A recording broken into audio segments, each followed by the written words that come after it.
বন্ধুরা, আজ আমাদের নিয়ে যাব কৃষ্ণনগরের রাজবাড়ি দেখাতে।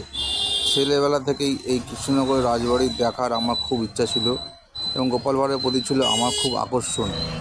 তাই আজ আমরা কৃষ্ণনগরে চলে এলাম কৃষ্ণনগরের রাজবাড়ি দেখতে। এখানে এসে গোপাল ভাঁড়কে সেরকম তো দেখতে পাওয়া গেল না, তাই রাজবাড়িটি দেখে মনে শান্তি মেটানোর চেষ্টা করলাম। বন্ধুরা, এই রাজবাড়িতে বাইরে থেকে ঢুকতে দেওয়া হয় না, তাই আমরা রাজবাড়ির বাইরেটাই দেখলাম। আজ আমরা সেই প্রজাই থেকে গেলাম যা রাজবাড়ির ভেতরে ঢুকতে পারি না। যদিও বা রবীন্দ্রনাথের সেই গানটা আমার আজ মনে হচ্ছিল কেন একটু গাই।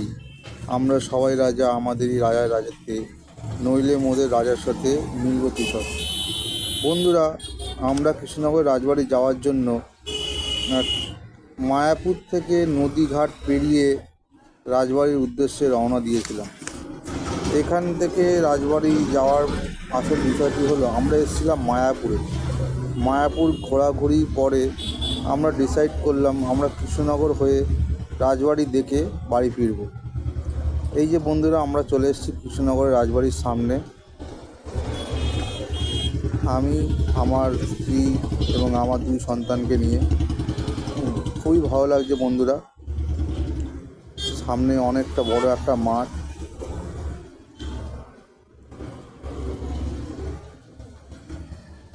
এই যে এইটা হচ্ছে রাজবাড়ির সিংহদুয়ার সম্ভবত। আমার অতটা জানা নেই, আপনারা কমেন্ট বক্সে জানাবেন যে এটা কী। আমার যেটা মনে হলো আমি সেটাই বললাম।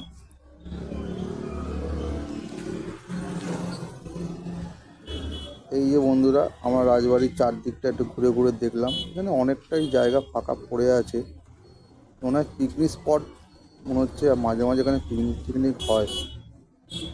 ঠিক আছে বন্ধুরা, আপনারা ভালো থাকবেন। আমরা ভিডিওটি আর বাড়ালাম না, এখানে শেষ করলাম। ধন্যবাদ।